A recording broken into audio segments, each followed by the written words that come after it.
Hey everyone, welcome back to the Outcomes Rocket Founder Stories. I'm so excited to have Elina Onitskansky on the podcast today. She is the CEO of Ilant Health. She's an experienced healthcare executive committed to enhancing access, affordability, and equity in healthcare.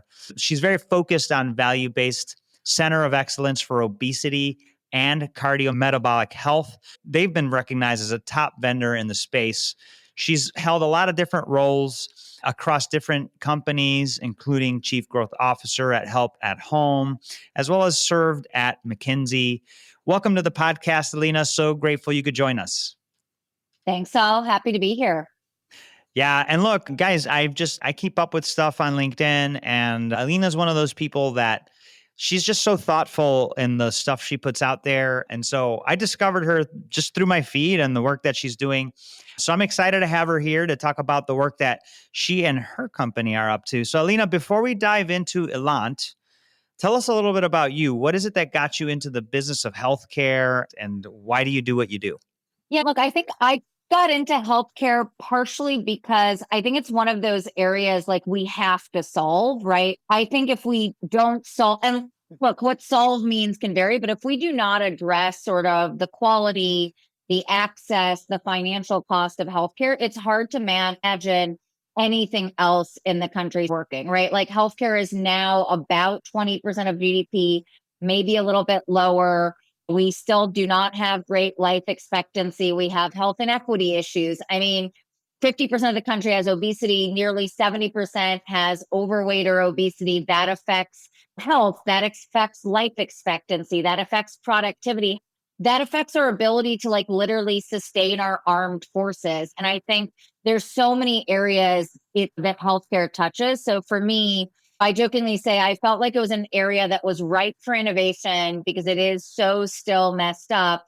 It's incredibly impactful on a national, local, personal level. And it just felt like a space that like so needed innovation, was going to have so many areas to contribute. So that's how I ended up in the wacky world of healthcare. I love it. No, and you know what? You're right. There's so much opportunity. I always go to the same stat on GDP. Like, it's crazy how much money we spend and how far away we are from obtaining a real impactful ROI on that money and time spent. So you guys are focused on obesity management and cardiometabolic health, working with employers and health plans. Talk to us a little bit about what you do at Ilant. Yeah, so we're a center of excellence that provides obesity and cardiometabolic health services in a value-based model. And so our big focus is around personalizing and de-averaging care. So we talk about right member, right treatment, right level of support to drive clinical and financial outcomes. And we do that through a combination of proprietary tools. We have a claims analytics engine called the Ilant Rapid Returns that identifies individuals with obesity that have highest clinical and financial value from treatment for proactive engagement. We have a clinical decision support algorithm, the Ilant Metabolism Matters, that basically identifies the right solution for each individual at a deeply personalized level. So we're not talking about what's your BMI, great, here's what you get and don't get. It's, hey, tell me about your overall medical health, your mental health, your prior experiences with treatment, your nutrition and physical activity habits, your social determinants of health, your family history. How do we take all of that in and navigate people to the right solution and level of support for them?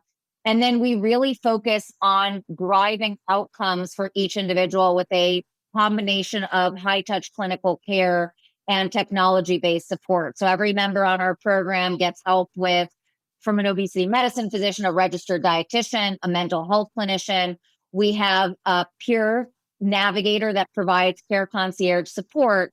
And we wrap that all in a member portal that really focuses on giving people the resources to be successful and helping them build better habits. So taken together, our real focus is how do you drive member satisfaction? So high NPS, high engagement, high adherence.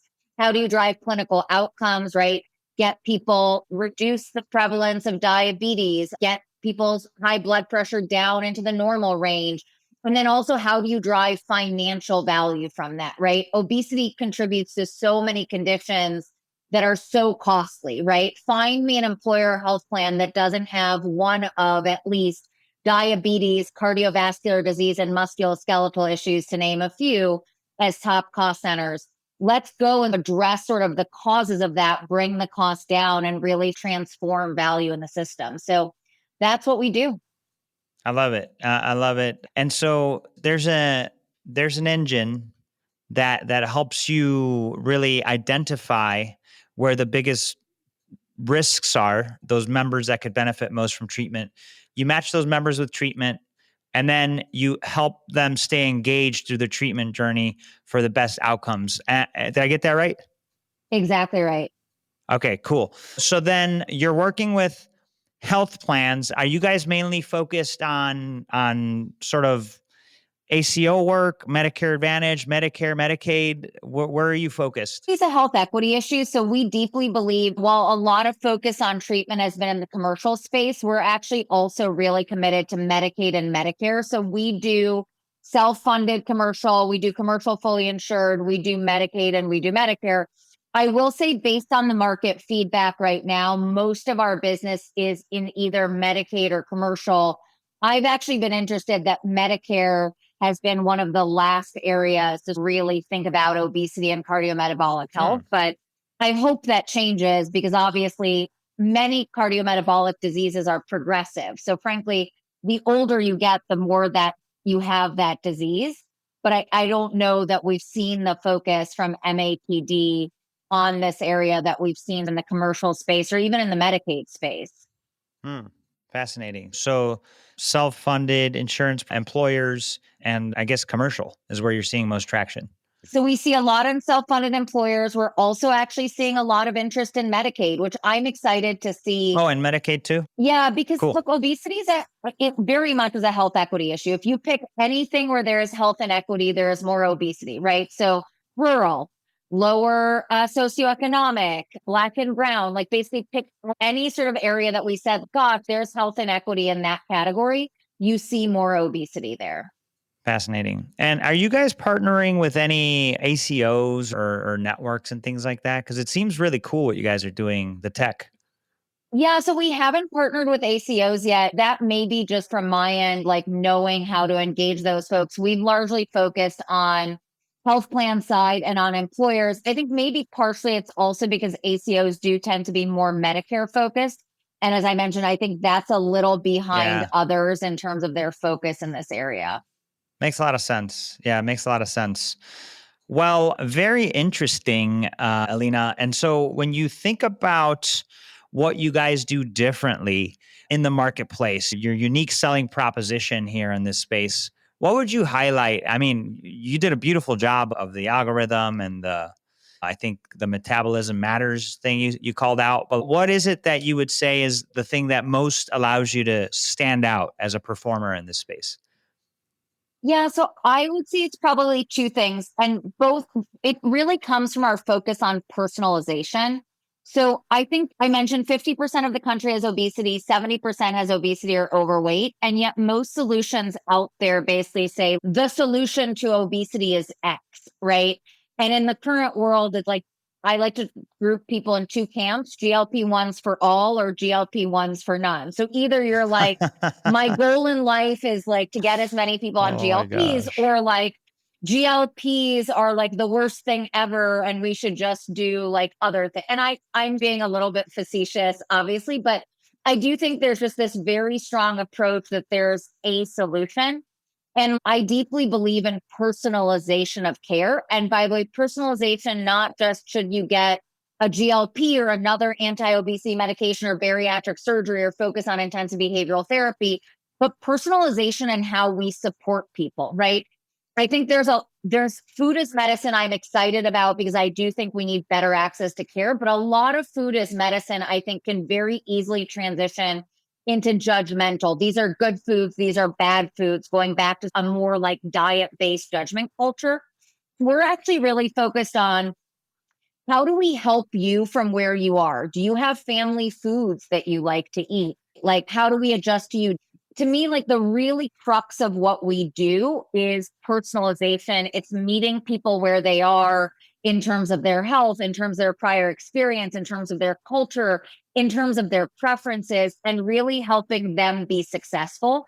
And then the question is like, how do you do that at scale and in a financially compelling way? And so from that real differentiator around personalization, then the second piece that really differentiates us is all the technology and like analytics we've built in order to enable us to basically scale personalized care. So that's, I think, what's really different, because I think right now there's so much excitement in this space. It's let's run in and do something, and not let's be really thoughtful around right member, right treatment, right support in a very personalized way. And ultimately, the only way to drive value is to drive that personalization to then enable outcomes and value. That's really interesting. So, what is the best way to personalize? You're seeing a lot of technology out there, the use of Gen AI, coaches. What do you think the best way to do it is? Yeah, so to me, it's analytics, right? So I know people are very excited about chatbots. Maybe other people get more emotional support from chatbots. And I think chatbots are great if you're like, should I eat the donut and you're confused? Like the chatbot can be like, no, donut bad, have apple.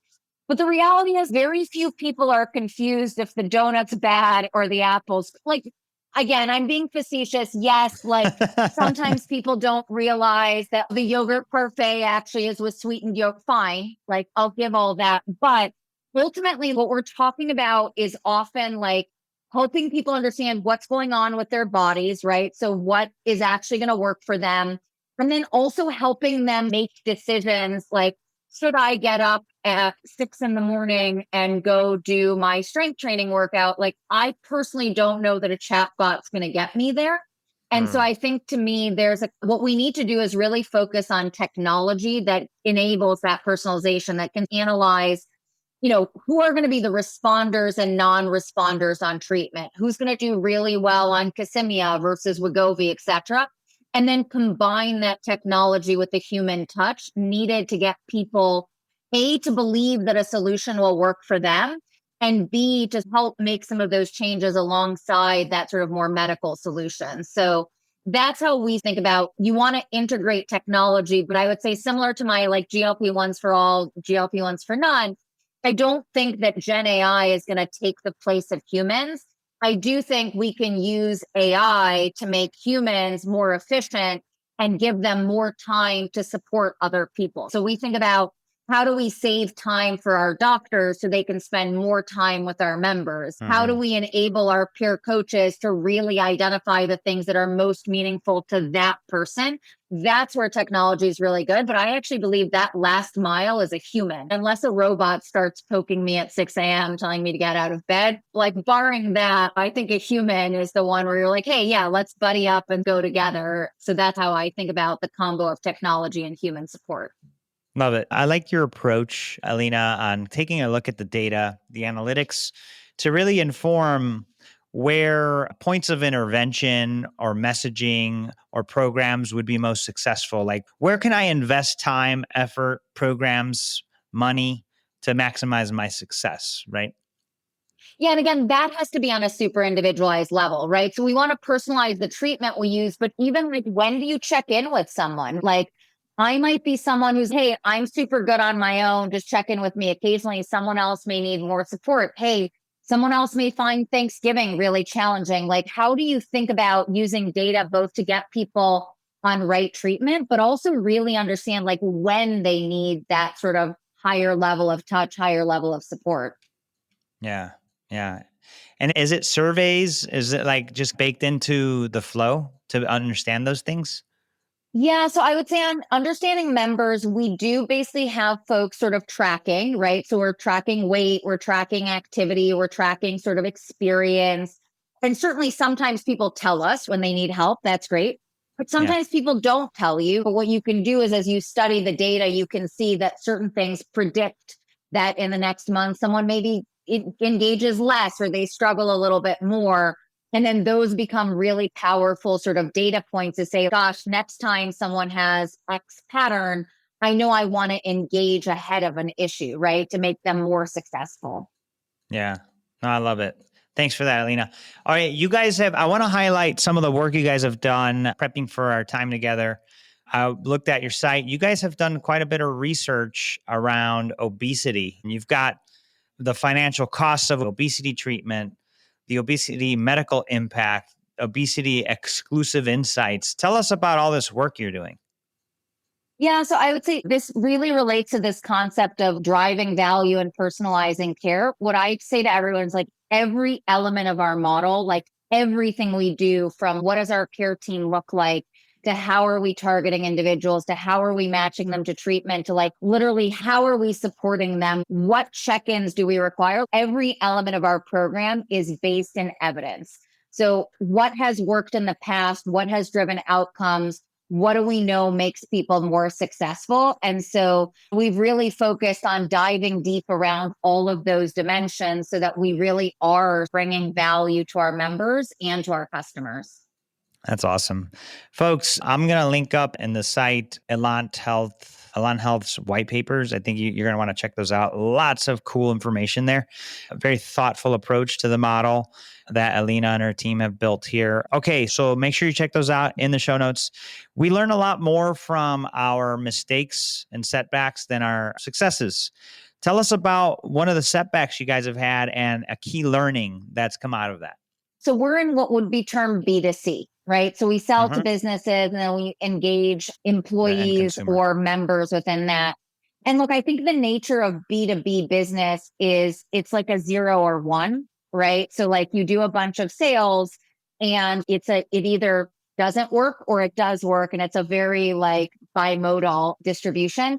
And so I think Mhm. early on, we would get very focused on the nearest term deal, right? Oh my gosh, like this one opportunity, and you put all your eggs in one basket. And I would say one of the things I've learned is in the B2B2C world, that's too bimodal. So yeah, when you get to the end stage of a negotiation, focus there, but don't lose sight of everything else progressing, because there's opportunity cost to everything. And in a world where things are so bimodal, you want to be pushing hard on the things that are most viable, but you also want to be progressing your other opportunities.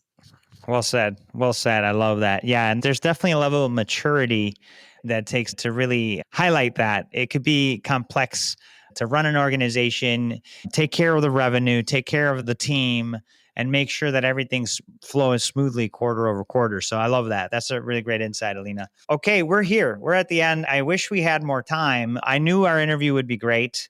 So you have not let down expectations. So I thank you for that. Good to hear. Good to hear. Although, would you uh, tell me if I had? That's a. Or do I you just ever wouldn't end have an said interview anything. say, "Okay, okay, I'm sorry, I spent this time together. It could have gone better." No. Well, Lena, I don't know about today, but no, I'm just kidding. Okay. All No, right. it's Fair been enough.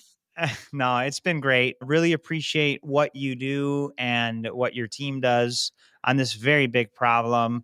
Why don't you leave us with the closing thought and then the best place where our listeners and viewers can learn more? I would say, look, closing thought is it is hard to imagine a part of healthcare or a part of life that obesity doesn't touch. So it touches cardiometabolic conditions, it touches mechanical conditions, it's comorbid with mental health. It affects the way people feel, right? It affects, frankly, people's income, their productivity. And so I really deeply believe that if we don't solve what is now the obesity epidemic in a evidence-based and compassionate way, there's going to be so many other areas that struggle, right? Maternal health, right? Like obesity affects maternal health. Like it's hard to pick a topic that we focused on in healthcare that isn't affected by this issue. And so I think we're very early actually in the journey around obesity treatment and cardiometabolic health. And I, hope that we continue to get real engagement on this topic. And I would say to learn more on how we think many organizations should approach it, I invite you to come to our website, come read our white papers, understand what we think it really takes to drive outcomes and experience in this space. Amazing. Elena, thank you so much for that. Folks, as a reminder, it's ilanthealth.com. We'll leave it in the show notes for you to check out. And we'll include a link to the white papers as well there. Appreciate everybody tuning in to this interview with Elina Onitskansky, the CEO of Ilant Health. Elina, thank you so much for joining us. This has been a lot of fun. Thank you. Enjoyed the conversation. Likewise.